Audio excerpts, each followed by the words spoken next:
সবাইকে আসসালামু আলাইকুম। এই যে আমার ছোট্ট ব্রয়লার মুরগির বাচ্চাগুলো তারা এখন বড় হয়ে গেছে, খাওয়ার উপযুক্ত হয়ে গেছে।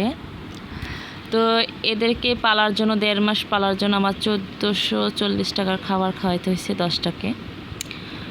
তো এখন আমি ভেবেছি যে আমি কিছু বিক্রি করে দেবো যাতে কিছু টাকা ওঠে। আসলে অনেকগুলো খাবারের টাকা গেছে, কিন্তু আমি মার্কেটে 28 দিনে বিক্রি করে আমি 1.5 মাস পালছি। তো প্রতিদিন এই ময়লাগুলো পরিষ্কার করতে হয়েছে, অনেক কষ্ট করতে হয়েছে। তো এই যে ওয়েট মাপা মেশিন নিয়ে আসছে দোকান থেকে। এখন আমাদের ফ্ল্যাটের ভাবিদের কাছে আমি 4টার মতো না 5টা বিক্রি করব।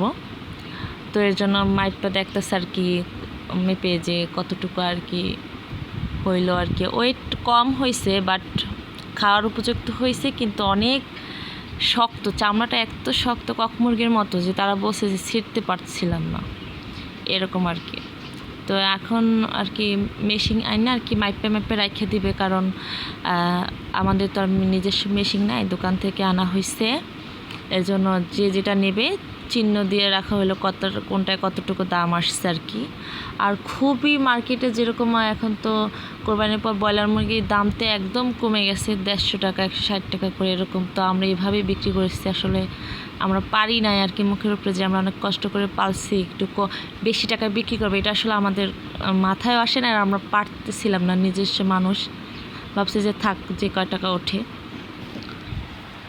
তো তারা কিন্তু খাওয়ার পরে বসে, ভাবি গোশটা এত মজা, ব্রয়লার মুরগির মতো লাগছিল না, অনেক স্বাদ লাগছিল।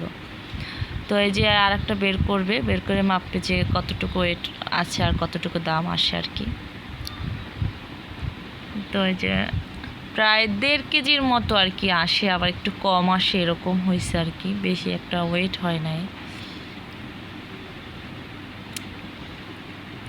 তো এই আরেকটা নিয়ে যাচ্ছে, ওই যে 2টা একজনে নিবে, তো বলছে 2টা মাপে রাখেন, আমি আমার হাজব্যান্ড আসলে নিয়ে যাব। তো সে ভাবির জন্য 2টা একসাথে রাখতেছে।